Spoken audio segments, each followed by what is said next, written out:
કોંગ્રેસની યુપીએ સરકારે 2009ની અંદર રાઇટ ટુ એજ્યુકેશનનો કાયદો લાવ્યો હતો।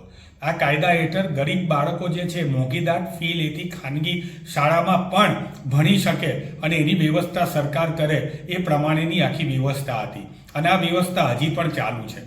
પરંતુ લાખો રૂપિયા મોંઘીદાટ ફી લેતી શિક્ષણ સંસ્થાઓએ પોતે પ્રાઇવેટ ડિટેક્ટિવ એજન્સીઓ રાખીને વાલીના આવકના બિનઅધિકૃત રીતે દાખલા મેળવ્યા છે અને જે તે વાલીઓની વધારે આવક છે તેમના એડમિશન રદ કરી દીધા છે અથવા તો રદ કરી દેવામાં આવનાર છે।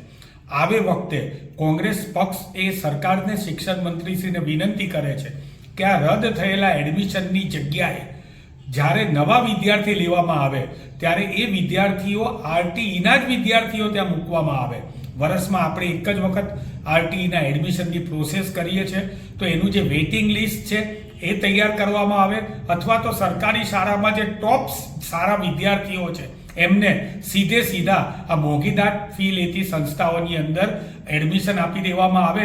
અને સંસ્થાઓને પણ મારી નમ્ર વિનંતી છે અને અનુરોધ છે કે મહેરબાની કરીને ગરીબ બાળકોનો હક છીનવતા નહીં। આરટીઈ જે છે માત્ર ગરીબ બાળકોની સીટો છે, એ સીટો ઉપર તમે કદાચ કોઈ ફ્રોડ થયેલા બાળકોને કાઢો તો એની જગ્યાએ નવા બાળકો ગરીબના જ લેજો। તમે જો એના પૈસા લેશો તો એ બિનઅધિકૃત હશે અને આ બિનઅધિકૃતતા જે છે એ સહેજ પણ ચલાવી લેવામાં નહીં આવે।